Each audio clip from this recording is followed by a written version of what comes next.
For a second, I thought you were about to weigh in right now. Man, you're fight ready, Angie. What's going on? I didn't get to drink my water yet. Gotta stay hydrated. Looking great, feeling good. How's everything? How's the vibe in Vegas? How you doing? Good. It's the normal vibe. A lot of hurry up and wait. A lot of hanging out in the hotel room, wishing that it was time to weigh in and eat yet already.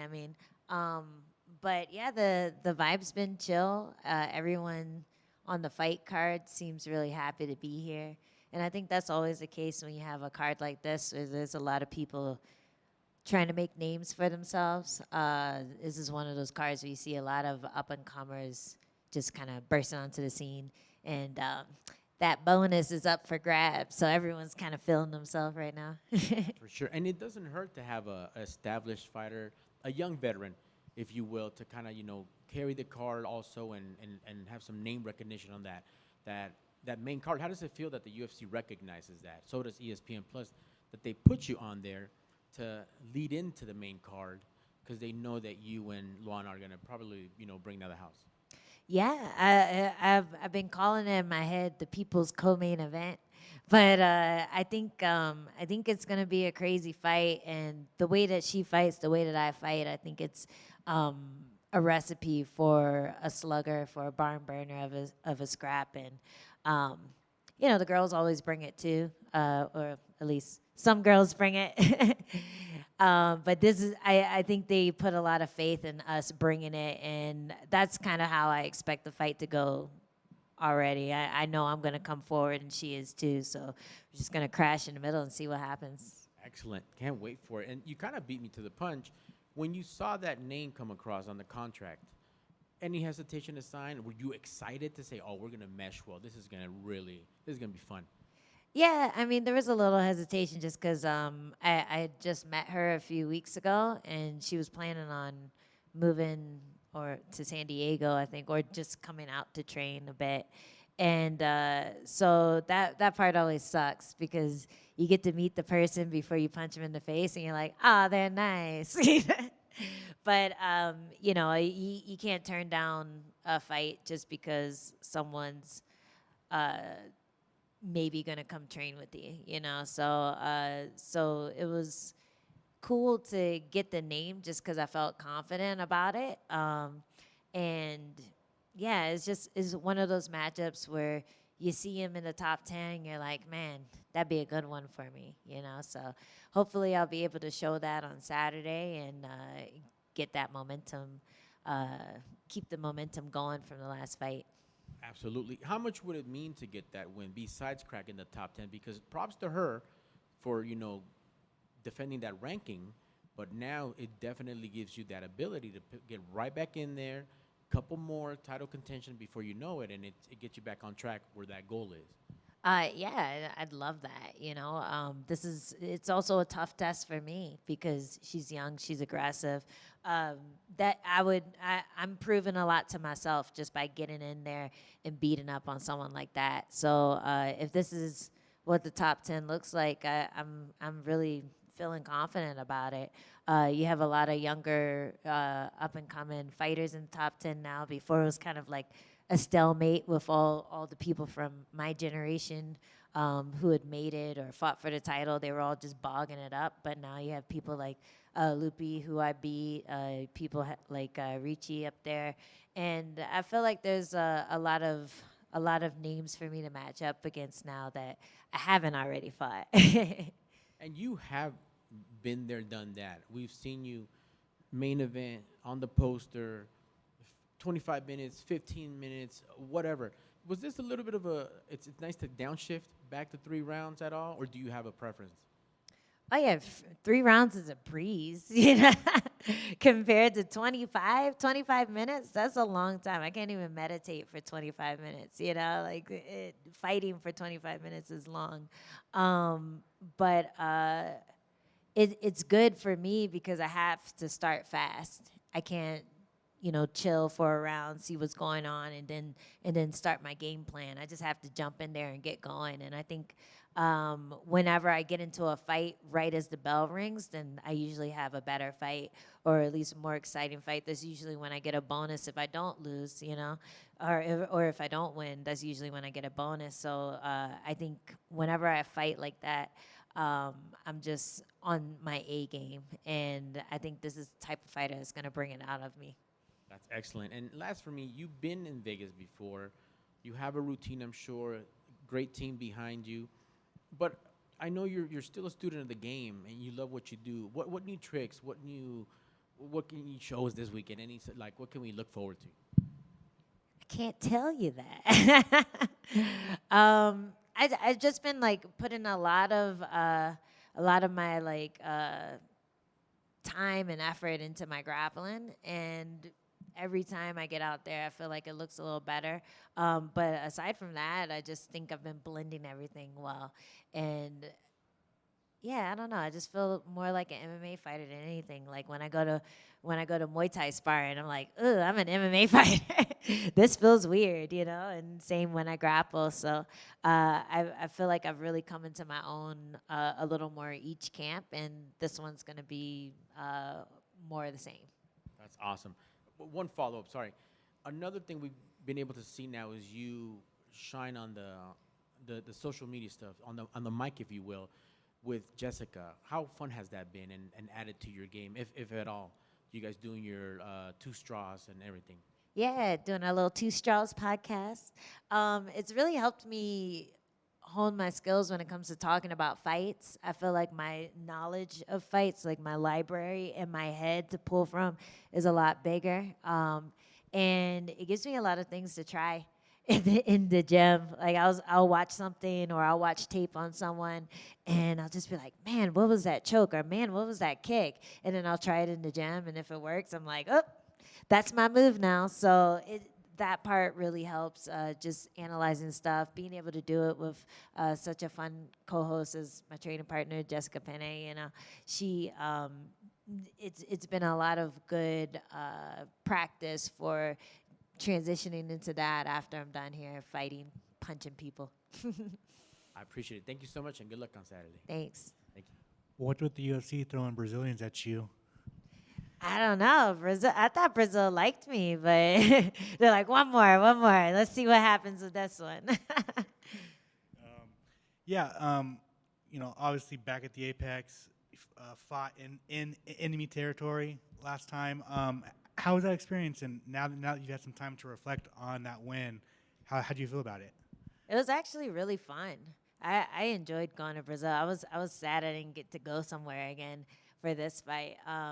But being in Sao Paulo was fun. I had a little entourage, and my coach Johnny and then my teammate Wilson Hayes were both there. They were both from Sao Paulo, so I felt really taken care of. I felt like, I was I wasn't on the hit list.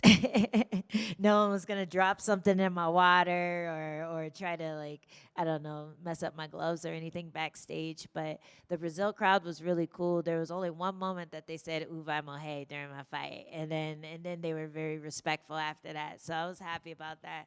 But I had a lot of fun in Brazil. I love traveling for fights. I'm hoping to travel for the next one, whether it's in America or somewhere else. But like the whole point of being able to do this is to get out there and meet people. So whenever I'm in the Apex, I'm a little sad about the fact that you don't get that fan interaction. You don't get to feed off of their energy in the arena.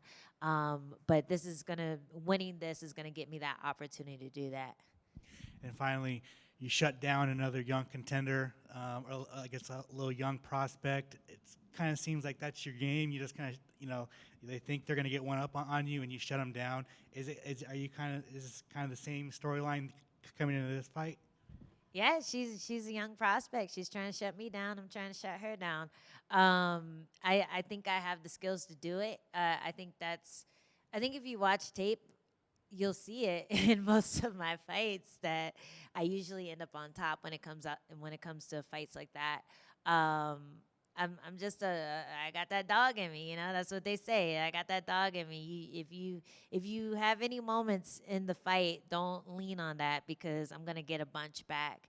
And I still think back to that Lemos fight and what would have happened if the judges had seen it my way. I think back to a lot of my close decisions, and if anything, that just tells me that I have to push that much harder to get those wins and to get those dominant wins, to get finishes. Even like that's the biggest goal. And if anything, someone who's a little green, who's a little overly eager to finish you, they're going to give you the opportunities to finish them. So I think if anything, it's kind of a blessing that I keep getting these fights, because it's like, okay, almost there, 1 inch closer. Okay, I'm going to get him this time.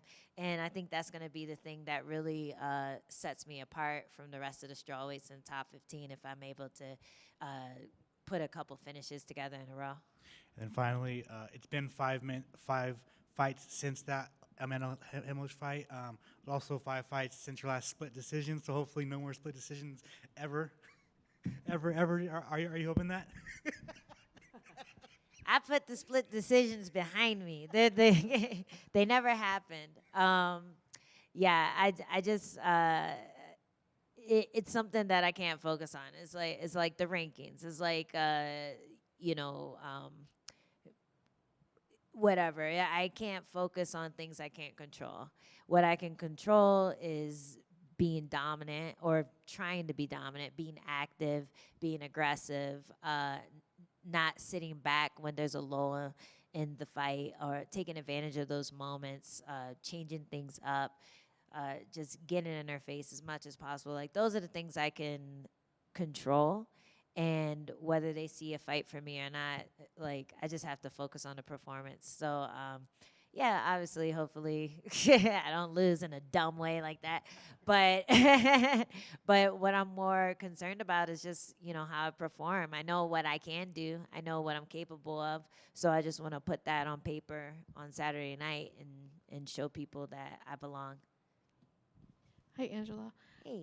I'm just curious. There's been some rumors recently about the future of Invicta. Is it continuing? Is it not? I'm just wondering if you can talk to me about what that promotion means to you and what it means to women's MMA. It was a big proving ground. When I got into the UFC, it's ancient history now, but when I got into UFC, I only had one fight. It was some random promotion in backwoods in North Carolina, and then I went on tough. I lost a couple and then got cut. Invicta scooped me up right away, and because it was such a proving ground, I remember back when I would look at what internet trolls say, everyone was like, oh, she's going to do horrible in Invicta. She's going to suck at Invicta. And I was able to win 4 in a row, get the title, and get back into the UFC. So I feel like the road to come back into the UFC would have been a lot harder if it wasn't for a promotion like Invicta. Every fight is an all-female card, and you get a lot of top contenders on there just because of that. So I feel like it was a really important promotion. We haven't really seen them put on as many shows recently. I hope someone snatches them up and gives them a lot of money to keep doing that, because it was a really important show when I was coming up. It was important before Tough, too, because strawweights weren't in the UFC. When I got on Tough, I was like, oh man, this Invicta fighter and this Invicta fighter are on the show, So I was kind of starstruck just because that was the only exposure I had to female fighters.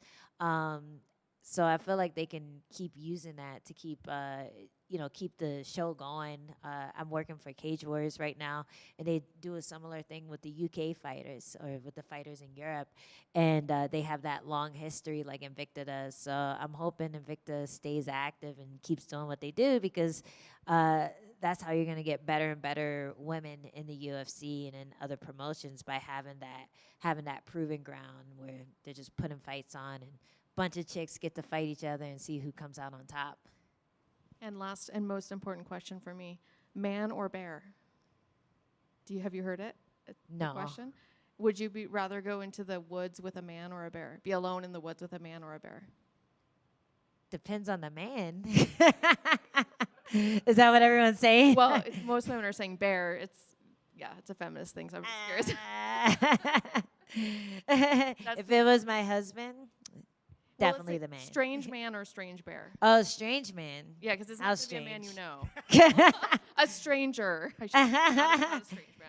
I don't know. I'm an MMA fighter. I don't scare that easily. Bears will fuck me up. They could have a better chance of a strange guy. It's funny you mentioned the Ultimate Fighter. We've seen veterans go back and do the Ultimate Fighter again. What would Angela Hill in the Tough House be like now? Right now? Yeah, or if you ever went back as now with all the life experience you've had since then, uh, what would you be like in the house now? man, I feel like I dominate just because, if everyone else wasn't themselves, I'd have experience on them. But I don't know. I think I've finally come full circle to my mentality back then. When I was 1-0 on tough, I thought I was gonna destroy everyone, and then I got humbled. But now that I've done a ton of fights, now that I've rounded out my skills everywhere, I'm back to that point where I feel like I can destroy everyone. It's just a matter of doing it. So. That's awesome. Last question. You mentioned the Apex and how you obviously would rather fight in front of fans. I think most fighters think the same way, and we've heard Dana say recently that we're trying to get out there. We're trying to get out of the Apex.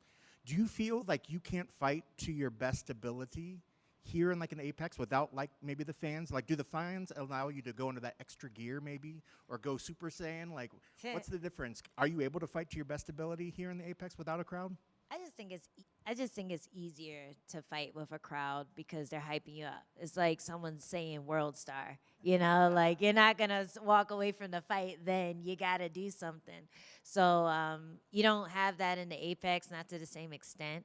You hear people a little bit, but the coaches are loud and clear. And it's like sparring kind of, but at the same time, a lot of people perform better at the gym. So I think it's just a mentality shift. You got to figure out where you get your energy from. Are you going to use these outside sources to make you put on a better performance? Or are you going to dig within and use the grunts of your opponent to push you forward? So I think it's a lot easier to get in that space when there's a crowd pushing you and watching you and oohing and on. But I think the fighters who are more mentally strong, they're gonna still do well in the Apex. But it definitely makes a difference.